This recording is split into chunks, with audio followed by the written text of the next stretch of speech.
आराधना करें, आराधना करें। क्रिस्त में मेरे प्रिय भाइयों बहनों, विश्वास के बिना हमारा क्रिस्तीय जीवन अधूरा है। हमें देखने को मिलता है प्रभु यीशु ने उन्हीं जगहों में चमत्कार किया जहां पर उन्होंने विश्वास को पाया। संत मार्कुस का सुसमाचार अध्याय 6 पद संख्या 5 में हमें अविश्वासी नाजरत के बारे में पढ़ने को मिलता है, जहां पर नाजरत के लोग ईश्वर पर विश्वास नहीं करते हैं और इसलिए प्रभु यीशु वहां पर कोई भी चमत्कार नहीं करते हैं। संत मत्ती का सुसमाचार अध्याय 17 पद संख्या 20 में ईश्वर का वचन हमसे कहता है, यदि तुम्हारा विश्वास राई के दाने के बराबर भी हो और तुम इस पहाड़ को यह कहो यहां से वहां हट जाओ, तो वो यहां से हट जाएगा और तुम्हारे लिए कुछ भी असंभव नहीं होगा। हाँ मेरे प्रिय भाइयों बहनों, कभी कभी हम हमारे जीवन में यही चाहते हैं कि मेरे जीवन में बड़ा चमत्कार हो। हमेशा यही अपेक्षा हम करते हैं। जब हम रिट्रीट में जाते हैं, कन्वेंशन में जाते हैं या कुछ इनर हीलिंग प्रेयर सर्विस में हम भाग लेते हैं, हमेशा हम यही अपेक्षा करते हैं कि हमारे जीवन में बड़ा चमत्कार हो।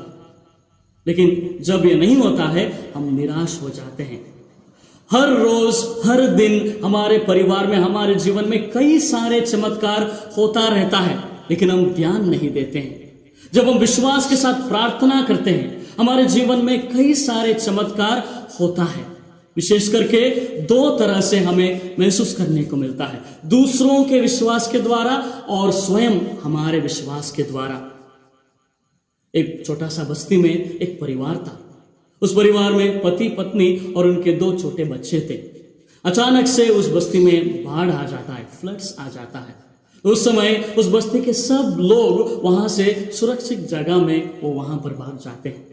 लेकिन इस परिवार में जब वो जाने का तैयारी कर रहे थे, तो उस समय उस परिवार का मिस्टर अपने पत्नी और बच्चों से कहता है, मैं कहीं नहीं जाने वाला हूं, मेरा ईश्वर मुझे आकर बचाएगा। उनके परिवार वाले बार बार उनको निवेदन करने पर भी वो उनका बात को नहीं सुनता है और सीधा जाकर छत के ऊपर बैठ जाता है। थोड़ी देर के बाद एक बोट उस जगह में आ जाता है और वहां के रेस्क्यू टीम उस आदमी को कहते हैं कि आप हमारे साथ आइए वरना आप मर जाएंगे। फिर भी वो उनका बात को नहीं सुनता है और बोलता है कि मेरा ईश्वर मुझे बचाएगा। कुछ देर के बाद वहां पर एक हेलीकॉप्टर आता है और वहां का ऑफिसर उसको रिक्वेस्ट करता है, आप हमारे साथ आइए, ये आपका लास्ट चांस है, अगर आप हमारे साथ नहीं आएंगे तो आप मर जाएंगे। फिर भी वो उनके बात को इनकार करता है और उनके साथ जाने से इनकार करता है। अंत में वो आदमी वहां पर मर जाता है। मरने के बाद जब वो स्वर्ग में जाता है तो वो ईश्वर से गुस्सा हो जाता है और कहता है, क्यों आपने मुझे मरने को दिया? मैंने आपसे विश्वास किया, क्यों आपने मुझे मरने को दिया? तो उस समय ईश्वर उससे कहता है, मूर्ख, मैं 3 बार तुम्हें बचाने के लिए आया था, तुम्हारे परिवार के रूप में तुम्हें बचाने के लिए आया था, वो बोट में रेस्क्यू टीम के रूप में मैंने तुम्हें बचाने के लिए आया था और हेलीकॉप्टर में मैं तुम्हें बचाने के लिए आया था, लेकिन तुम ध्यान नहीं दे रहे थे, तुमने मेरी बातों का, मेरे वचन का इनकार किया। हाँ मेरे प्रिय भाइयों बहनों, ये छोटी सी कहानी से हम बहुत कुछ सीख हमारे जीवन में सीख सकते हैं। हमारा जो विश्वास है वो नाम के वास्ते विश्वास नहीं होना है या अल्प विश्वास हमें नहीं करना है। हमारा विश्वास दृढ़ होना है।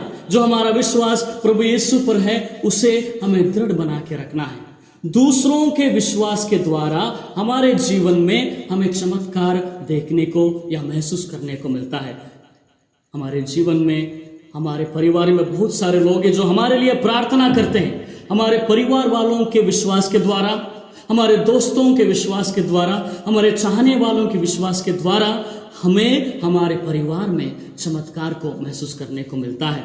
हमें पढ़ने को मिलता है संत मार्कुस के सुसमाचार अध्याय 2 पद संख्या 1 से 12 में एक अर्धांग रोगी के बारे में।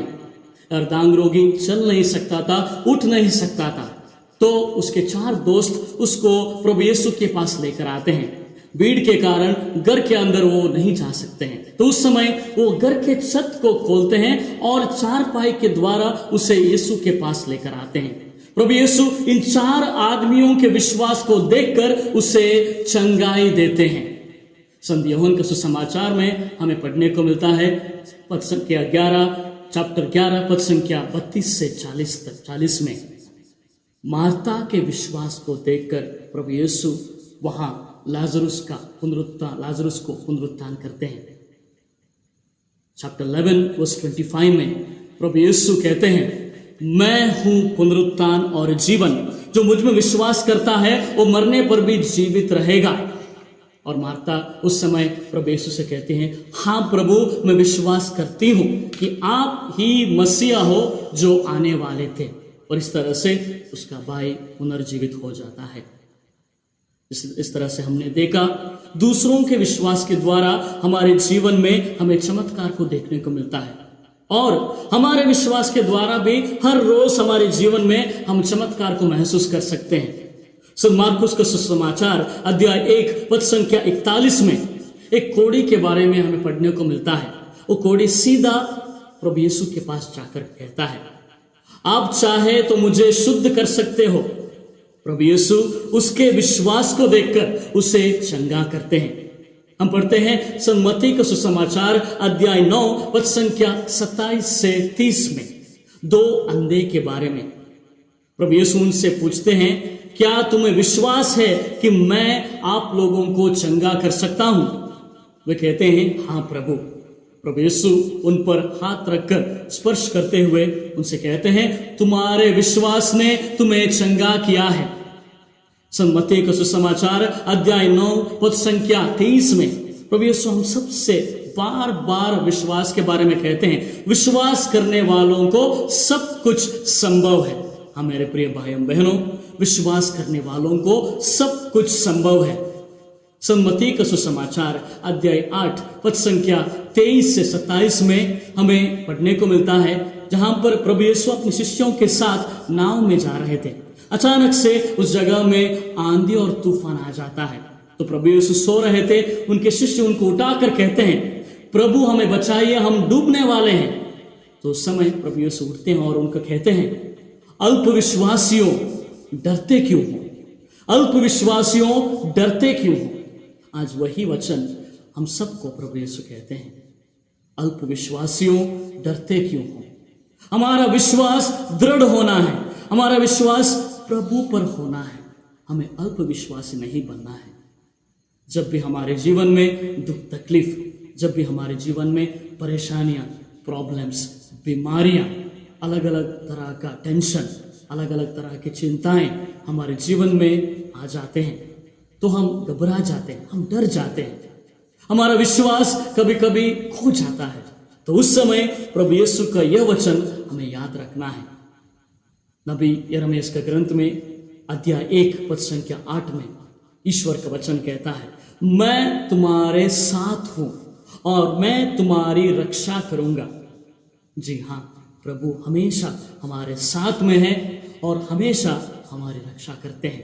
तो आइए इस समय हम हमारे प्रभु यीशु से ही प्रार्थना करें। इस आराधना के समय में विशेष करके हमारा समर्पण हम करें, हमारा परिवार का समर्पण हम करें, ताकि प्रभु यीशु हमारे विश्वास को और भी बढ़ाएं और हमेशा उनके साथ रहने के लिए हम ईश्वर से प्रार्थना करें। प्रभु यीशु का वचन कहता है, संत मत्ती का सुसमाचार अध्याय 7 पद संख्या 7 में, मांगो और तुम्हें दिया जाएगा। आइए हम सब प्रभु यीशु से जो भी हमें चाहिए उसके लिए प्रार्थना करें। हम प्रार्थना करें हमारे परिवार के लिए, हमारे परिवार के सभी सदस्यों को इस समय प्रभु यीशु के सामने हम समर्पण करें। हमारे परिवार में शांति का वरदान के लिए हम प्रार्थना करें। कई परिवार अशांति के कारण, लड़ाई झगड़ा के कारण टूट गए हैं। उन सभी परिवारों के लिए हम प्रार्थना करें ताकि प्रभु यीशु उन परिवारों में निवास करें और उन परिवारों को जोड़ दे। हम प्रार्थना करें उन परिवारों के लिए जिन परिवारों में बच्चों का वरदान नहीं है, ताकि प्रभु यीशु उन परिवारों में बच्चों का वरदान प्रदान करें। हम प्रार्थना करें उन परिवारों के लिए जो फिनेंशियल प्रॉब्लम, पैसों का प्रॉब्लम से तड़प रहे हैं, दुखित हैं, उन सबको प्रभु यीशु अपनी सांत्वना दे। जो भी हमारी चिंताएं हैं, जो भी हमारी परेशानियां हैं, जो भी हमारे टेंशन है, जो भी हमारी प्रॉब्लम्स है, उन सबको प्रभु ईश्वर पर हम समर्पण करें। और जो भी हमारे निवेदन है उन सबको ईश्वर के सामने हम रखें। विश्वास करें कि जो भी इस समय हम प्रभु ईश्वर से मांग रहे हैं वो हमें जरूर प्रदान करेंगे। प्रभु यीशु हमारे साथ में है। इस समय हम सबों के प्रार्थनाओं को सुन रहे हैं। तो आइए हम सब प्रभु यीशु को देखते हुए जो भी हमारी प्रार्थना है उसका समर्पण इस समय हम करें। हम विश्वास करें कि इस समय जो हम मांगेंगे वो हमें जरूर प्रभु यीशु प्रदान करेंगे। जो भी हमारा निवेदन है इस समय प्रभु का आशीष पाते समय हम उनके हाथों में समर्पण करेंगे। विश्वास करें कि वो हमें जरूर प्रदान करेंगे। तो आइए प्रभु ईश्वर का ब्लेसिंग पाने के लिए, उनका आशीष हम सबों पर आने के लिए हम अपने आप को तैयारी करें।